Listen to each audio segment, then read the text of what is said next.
All right, Joel Gausten here from joelgausten.com. One of the great joys I have doing this podcast and my website is being exposed to music I hadn't previously been aware of. Not too long ago, I was sent an album by a duo called Charming Disaster that absolutely blew my mind, and I knew I had to get them on here to talk about their music, this new release, and sort of other great and cool, wonderful things associated with the band. So without further ado, it's my great joy to welcome Ellia and Jeff from Charming Disaster. Good afternoon. Hello, thanks Hey, thanks so much for having us yeah, on the show. it's great to be here, Joel. Oh, it's my pleasure. It's my pleasure. First of all, you're about to release a new album called The Correct. Double. That's right. It comes out in May, and I believe this is album number seven That's right. for That's you right. both. The band formed in 2012, right? That's Yeah. right. So, first of all, quite prolific. We're on number seven already in 13 years. So, Mhm. congratulations to you on that. Thank you. It's a lot of songs to remember. It's I can imagine. As far as the songs, just to give the viewer sort of a quick idea of the sound of the band, which I want to stress first and foremost is its own thing.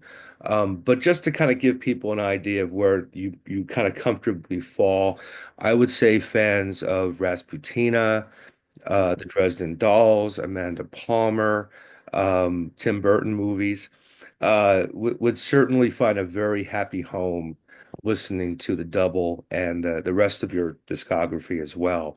Um, so let's kind of start really at the very beginning. How did the two of you meet and get together and decide to do this project to begin with? Hmm. Sure. Well, we're both Brooklyn-based musicians, and back in 2012, we each were the band leader and sole songwriter for a large band of our own. My band was called Sweet Soubrette. And my band was called Codarino. And one night, I went to my local bar, Bar Bez in Brooklyn, which has great music programming, and I caught a band that I really liked. It was Codarino, and I Coderino had a similar kind of lineup to Sweet Subra in that we both had kind of Hmm. sort of a parlor rock aesthetic with strings and horns, and I really liked the song, so I struck up a conversation. Yeah, I'd say both of our bands have ambitious instrumentation, especially if you live in New York City and you're trying to wrangle lots of musicians. Um, yeah, we were playing in Barbez and we played the set, and someone came up to me, someone being Elliot came up to me and was like, oh, I have a band, and she kind of described her band, and I was like, oh, we should play a show together. Yeah, because like you're always looking for like simpatico bands for lineups and stuff, but like even more than that, I really like Jeff's songwriting. Like I felt like we were kind of speaking a similar language, and so I don't know, we got to talking, and one thing led to another, and Yeah, you were like, well, I'd had like one beer and was feeling sort of expansive, and I was like, you know what we should do? Like we should try writing songs together. and I had never written a song with anyone No, I had else. never suggested it to anybody else. And I was like, oh, sure, yeah, okay, whatever. And then I caught her band, Like a few weeks yeah, a later. few weeks later, and we had a meeting. Well, you caught my band, and then you were like, "Oh, I get it." Like, Yes, that is true. and so the very next day we had our first band meeting. I think that the other thing in the like my being expensive, I was like, you know, with a two-person project, we could rehearse as much as we wanted. Yeah, Because the heartbreaking thing about having a large, lush sounding band, especially in New York City, is that it's basically impossible to get everybody in the room at the same time. And so both bands, I also was recruited into Codarino subsequently. And so it was common in both bands to have rehearsals that included not everybody. And then the first time you would actually hear a song with all the players on it would be on stage at the show. Which you know can be an exciting surprise, but is also not ideal for like developing new work, especially if you're kind of a prolific songwriter. yeah, it is. It was stressful getting everyone together. And so here was the opportunity to play and rehearse and to, work together with someone else who is also equally invested in the project. But it So was really supposed to be like our fun side project because like we each had sort of invested a lot like of our like personal ambition. angst Mm-hmm. and expression in our other bands. Yes. And this band wouldn't really be a showcase for our own personal kind of problems or, impulses, Emotions. emotions, all that messy stuff. This was more of like, so actually in our meeting, we came up with a list of song ideas, Well, we were like, here's some parameters we need, because like we don't actually need a new outlet for self-expression. Like we each have that, but it would be neat to explore what we could do with two vocals, both in terms of like Mhm. harmonies and counterpoints and stuff like that, musically, but also like in terms of the narrative. Like we could do a lot of fun stuff with like counter narratives or like opposing perspectives, like dramatic storytelling stuff. And so Jeff was like, well, two people in trouble is like, that's Right, like the that's an exciting thing. exciting thing. That's an interesting storyline. So we came up with 10, I think 10 Something song like that. ideas. Yeah, and we just And like rattled it off. We're like, okay, like a living woman in love with a ghost, yeah, two people have murdered someone. They don't know what to a do. road trip in a stolen car. Right, Mm. And that became our first album, Love, Crime, and Other basically. Trouble. Like we started writing Ghost Story that very night.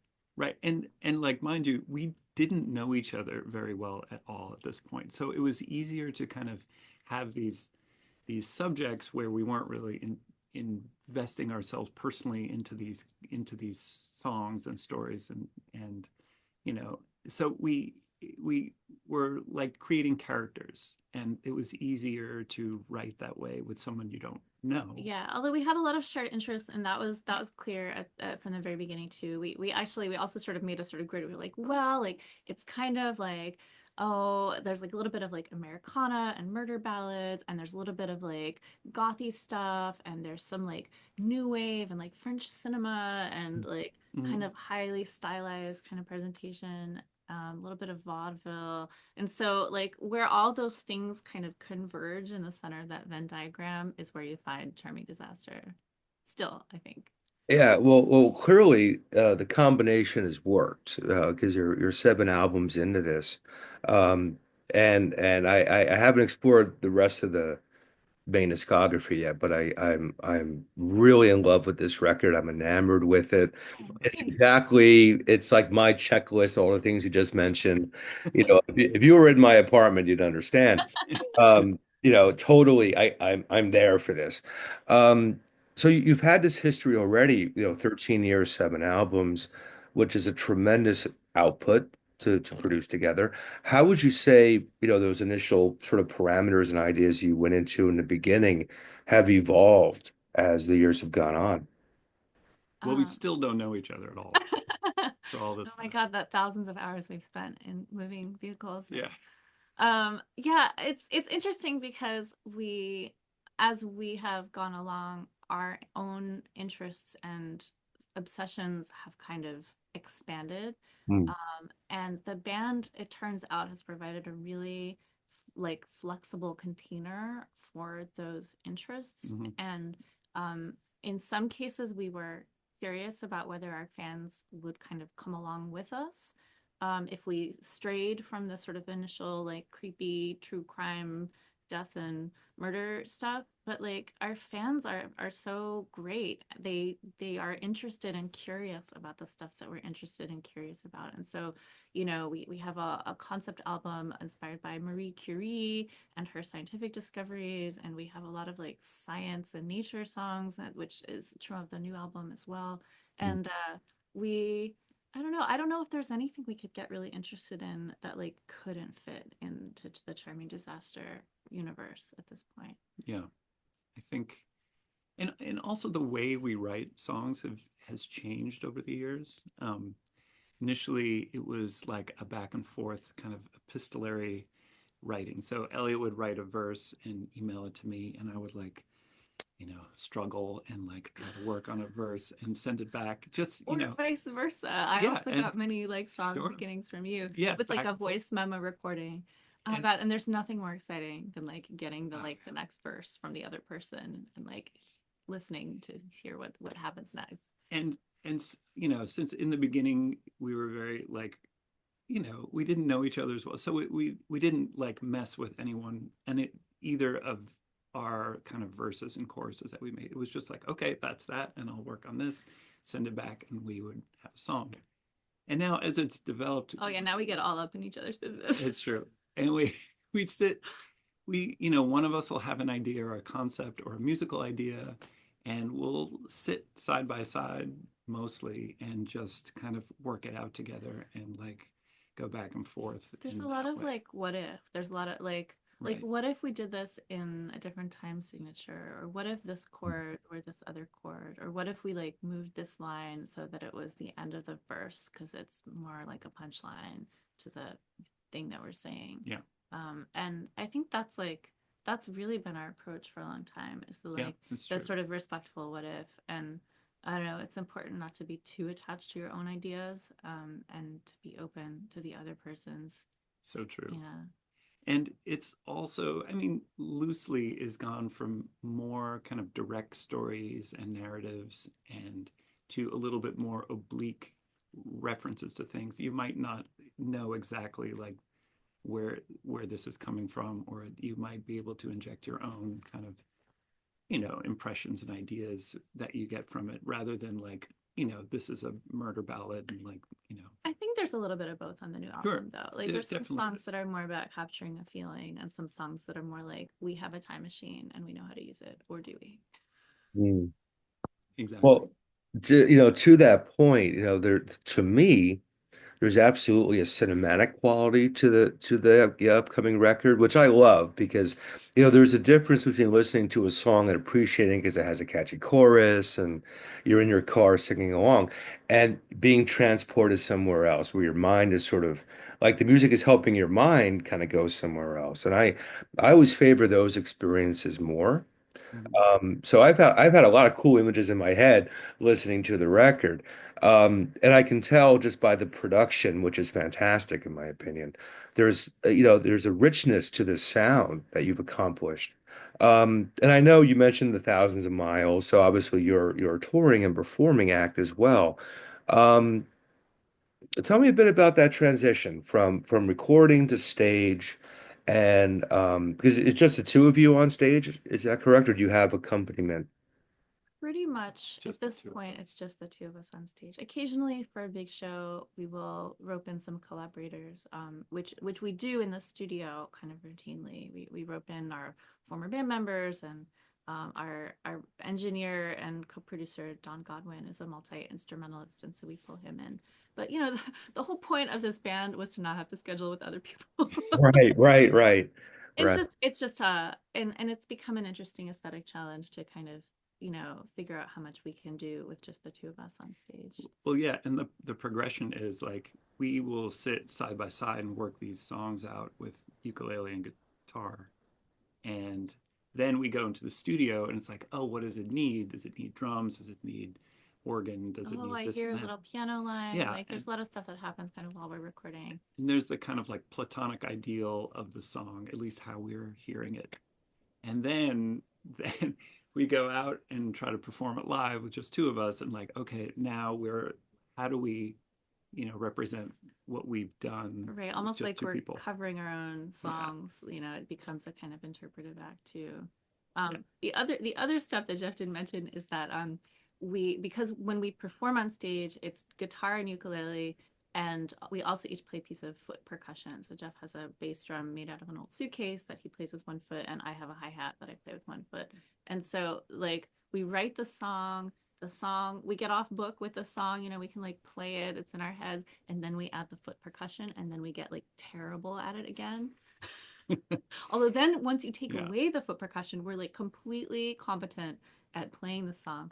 So there's like these layers, and so by the end, it's like this very complex two-person one-man band kind of situation where like Yeah. we've got like complex like percussion things happening, and we're singing and playing and like emoting on stage. Yeah. We're kind of hands. I mean, I speak for myself, but I saw I you. would agree with you. Yeah.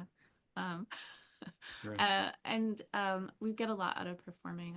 I really love getting to connect with people in real time in a room and like get that sort of energetic, positive feedback loop going, and just connecting with people and getting to connect with each other on stage in the moment is really exciting, where you don't really know exactly what's going to happen. You have an idea, you've made a plan, but there's Hmm. there's like the contingencies of the moment and the possibility that something will go wrong, and also just the high stakes of it. You're kind of like walking a tightrope, and there's a lot of there's a lot at stake, and so to pull it off is a great feeling. Absolutely. I agree with you. Having done live for a long time, there's that. There's the plan, but then there's inevitably the plan B that you don't even know about. That's what's going to be the show. So there's a magic in that. And clearly you're drawing inspiration from, surreal things, whether it be film or just experiences or the paranormal or, there's a lot of things that you're clearly taking and sort of using as a foundation for some of the things you're creating, which leads me to being on the road because I know you travel a lot as performers, and there's no better place to experience surreal things than being a traveling musician. So Uh, true. you know, uh, Travel is its own universe in many ways. So I'm curious, in your years of doing that, have there been moments where you encounter something unexpected, just being a traveling musician that ultimately found a home in some of the narratives you shared in your music? Yes, 100%. And there's actually a really good example on this album. We were on tour, and this is like the song question is Scavengers.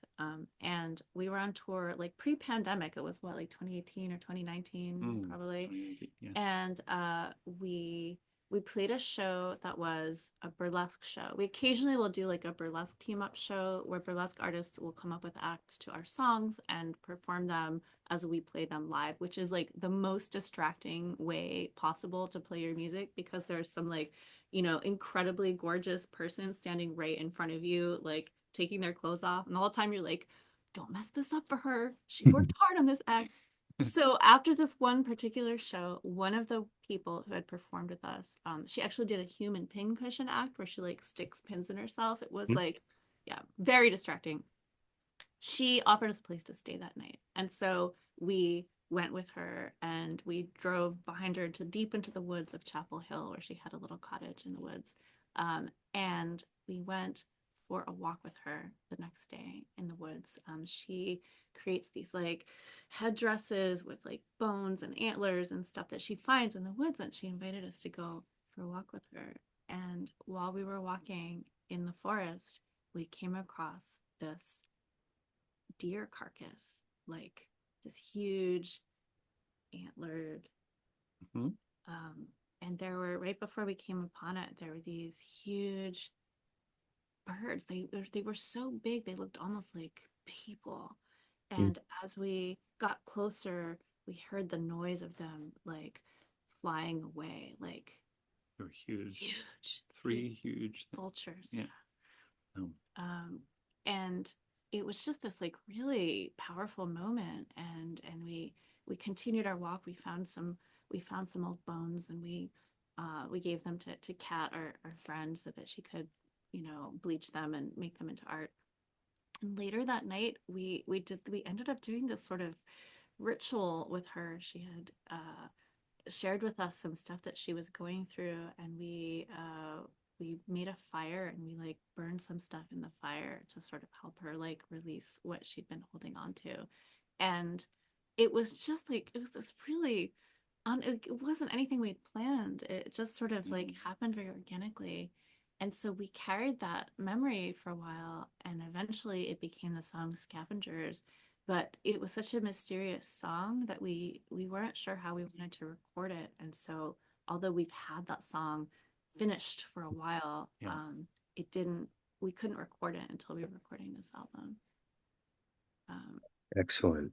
Excellent. Every syllable of that answer was fantastic. oh my god, we didn't even tell you about the reptile room. We get to her house and Kat's like, oh, I can't wait for you to meet the snakes and the lizard, and if you want you could sleep in the reptile room. It's warmer. And we were like, Yeah. she's like, or the guest room. And we were like, we'll stay in the guest room. Guest room's fine. The guest room's fine. But she was like, if you want to, like, it would be a very special thing. It's just, Yes. And then the next morning when I went down to make some coffee, I go into the kitchen and there's this big jar that says coffee on it. I start to open it up, and inside is a snake in formaldehyde. And she was storing, like, oh, okay, this is not coffee. But That was just one day of many. That was just one day. Right, right. I was talking with an author friend the other day about the process, and we both kind of agreed that the story or the song or the album, it's already done. It's just a matter of having the experiences to add the color enough to see, or hear how it's going to come together. And Mhm. that's why you do things like that. That's why you go on tour and do these things because that's what ultimately leads to the conclusion you're going to reach, right? Because you need to get out of the rehearsal room long enough. As much as the mind is a tremendous tool, experiences always seem to far exceed um, Sure. your imagination. The real world is always more interesting, I find. It's true. And I think the key is to become being present in what you're doing wherever it is. Because you can be on this crazy tour and not being present to what's happening and just focused on getting to the next place or whatever. But like, being aware of your surroundings, of people, listening to yourself, listening and observing is really important, I and think. and to like to be present in that way and to listen with that kind of attention, I think is it's a real gift. Like it's a real thing that you can offer people. And when we're Mm. doing it right, I can really feel it because people come up to us after we play and then they tell us their stories. And like there's this kind of like floodgate that opens. We were in like even in Germany when we toured in Germany for the first time last spring, and like people's English was varied, and even people with like limited English skills, like really it was so inspiring. People wanted to share so much that they would like just use what they had to like tell us about their stories, and it was really powerful. Well, that's the beauty of art. That's the beauty of sharing art. There's certainly the creation aspect of it, but then there's, we need to bring this because, what I always find is certainly within, these aesthetics, um, you get to the heart of people, I think, in a lot of ways, when you're not just putting out a traditional sound or a traditional aesthetic. I think in order to find some truth and some purity with people, you kind of have to step a little left of center. Because I think that's where most people reside, even if they don't admit it. Mm. So it's cool to have what you're doing and then bringing it on the road, which leads me to the fact, being a New England-based podcaster, I want to mention you do have a series of dates coming up in New England, this week, in fact. Yes, the rumors are true. We're going to be in Boston on April 10th at the Cantab Lounge, technically Cambridge, with a local band called the Velvet Dirt Munchers, who are really great, and a Philly-based artist named Koof, who plays the horn and does all this crazy stuff with loop pedals. It's going to be a really interesting lineup. And on April 11th, we'll be in the Berkshires at the Foundry in West Stockbridge, and that'll just be us doing our thing in a like black box theater kind of space. On April 12th, we'll be in New London at the Golden Owl, which is like an occult bookshop where our show is immediately after the wand making workshop. So you So, can make a wand and then stick around and see yeah, us play. come for the wand, Yep. stay for the charming Yep. disaster. Yeah. Which is kind of perfect. And then on April 13th, we'll be in Providence at a punk rock bar called Dead Beats with a local act named Voodoo Sister, who's also kind of gothic folk. Oh, and I should mention in New London, we're playing with Xenos band, Xenos. Xenos, who do kind of traditional Cretan heavy metal. It's going to be awesome. Nice, Yeah. nice, nice. Well, in the video description, when this video posts, I'll put various links Great. to have people get more information. So, you're hitting New England and you're a Brooklyn-based band, and I'm curious because right before we connected, I thought, when was the last time I was in Brooklyn? Mm. And it had to have been pre-pandemic, but I was going down there quite a bit prior because I know Brooklyn at that time was really growing, really expanding. From my experience, there was a lot happening musically. I saw quite a few shows down there. Um, where are things now? Sort of post-pandemic, have things sort of returned to that, or is it still a matter of rebuilding things? What's Brooklyn look like these days? I mean, it's very busy. There's, Yeah, I mean, a lot of the small venues, a lot of small venues during the pandemic closed Mm. stuff, but there seems to be a resurgence of small venues kind of Yeah, I mean, it's when sort it of began. accelerated the thing that happens in Brooklyn anyway, which is Yeah, that there's a exactly. kind of, and in New York generally, like there's kind of a high turnover of venues because like rent is expensive and it's just hard to succeed indefinitely at it. Uh, so we have lost some spaces, but there's new spaces, and there's like a million things to see every night, and there's some interesting places to play. So yeah, come back. Yeah, absolutely. Absolutely. Yeah, it's nice to see, it was obviously a worry, the earlier part of this decade, what was going to survive. And it seems that even up here, some of the things that had gone away are sort of coming back and there's other opportunities. So, it's beautiful to see things are still evolving, despite what we all sort of went through the last few years. You mentioned bones and things, and it kind of leads me to um, your merchandising, which I checked out. And yes, you have, the records and all the music. And again, there'll be links in the description. But the earrings caught my attention, the ghostly earrings. Mm. So for those who haven't seen them yet, describe to me, what those are and how those came to be. Oh, it's so funny. When I was like in my teens, I used to make earrings and sell them at craft fairs. And it was a thing I liked to do. And I hadn't done it in years. And then when we, a few years ago, I started making earrings again, to sell at the merch table as kind of an experiment. And people liked them. So I make them, I make them when I watch TV. And so if I make a big batch, like I can't look at them without thinking about like Ted Lasso or Wednesday or whatever I happen to be watching at the time. And I've got a few different ones that are kind of my favorites right now to make. So the ghosty earrings have a long sort of ostrich feather plume and a little tiny skull and a little garnet bead But at they're the not top. real skulls, They're right? not real I mean, I don't know. I don't think they're real. Very I mean, they're small. like, a centimeter, so probably not real skulls. Mm. But and they come in a few different colors at the merch table. I think the ones on the website might just be the white ones. And there I have others that have evil eye evil eyes plus a like dangly bit that's actually a fishing lure. It's called a willow spoon. Hmm. And those are good if you have a survival situation. You Yeah, can that's right. You have to, repurpose it as a yeah, fishing or you give equipment. the fish the evil eye. Yeah, I haven't really worked out the specifics on that. But we're both kind of crafty, and so although things like t-shirts and records we have manufactured, Jeff also hand makes a lot of our tote bags. Oh yeah, that's right. Tote bags and notebooks, Oh yeah, the things. notebooks. I love the notebooks. Yeah, They're I have to make a new batch. oh yeah, you should. Yeah, yeah, that's true. The notebooks are we always end when we make show flyers like postcards. We Yeah, always end up with extras, and so Jeff has been binding them with paper with like a little spiral binding to make little like notebooks that are yeah, little all, notepad. yeah, little memorabilia notebooks, but they're neat. I like the notebooks. And yeah, what else do we? Oh, Well, we have we tea have towels. tea We have towels, tea towels, hopefully. which a friend of ours prints for us in North Carolina, and We have Oracle decks. oh yeah, and we have Oracle ducks. Good segue. Yes, yes. When I was reading up on the band, that caught my attention. Haven't bought an Oracle set from a band in um, ever. So, that's pretty cool. And this from what I understand there's a second set coming out soon. The Um, second edition, It's yeah. a yeah. second edition. Yeah.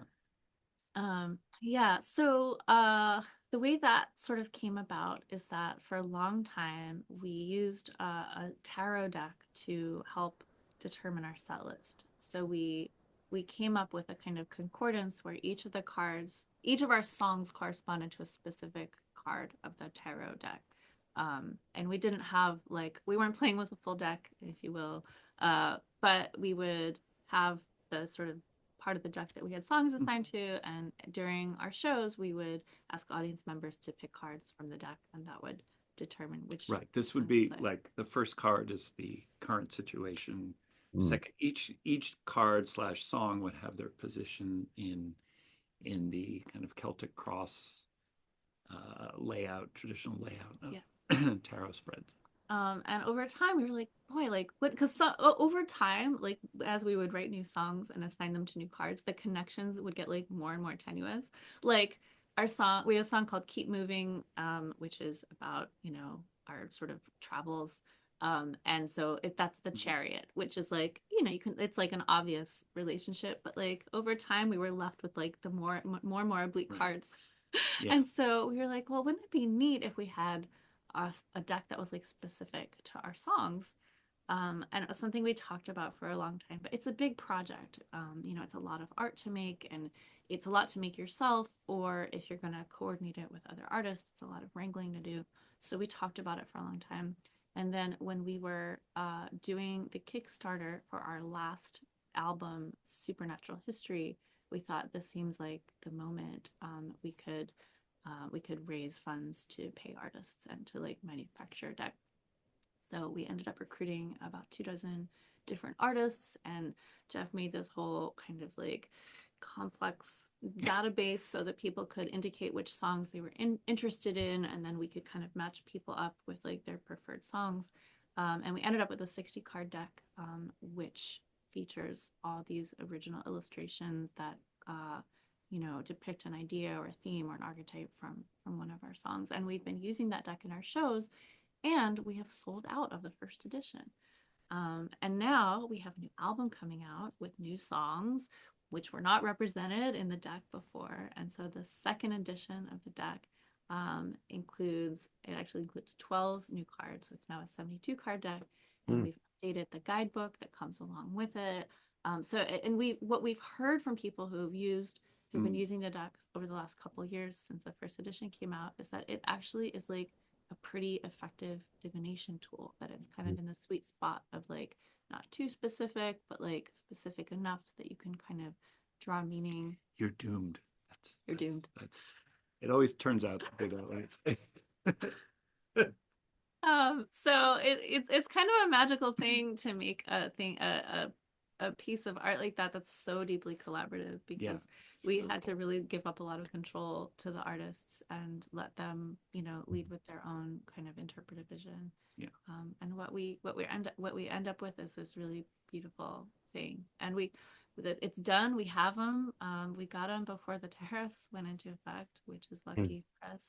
Right. Printed in China, and we're looking forward to letting people have them.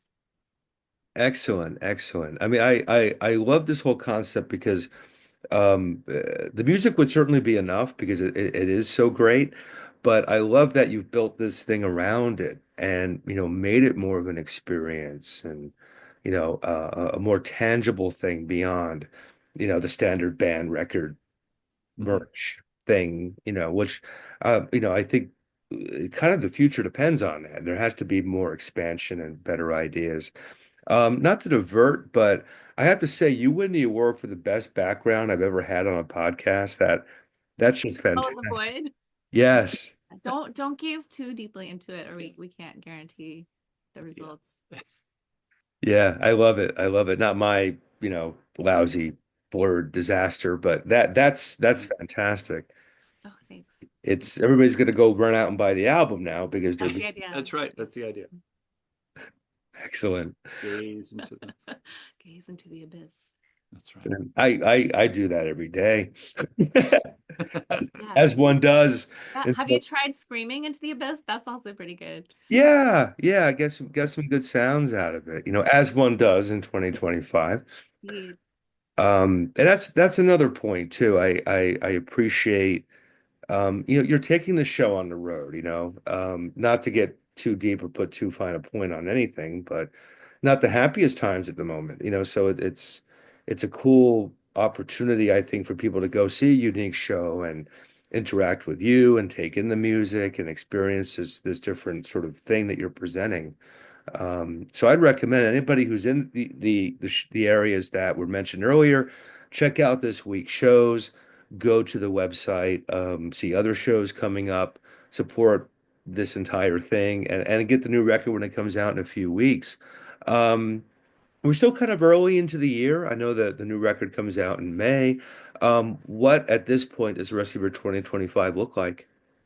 Well, in mid-May, we've got a big album release show in New York on May, the day before it comes out.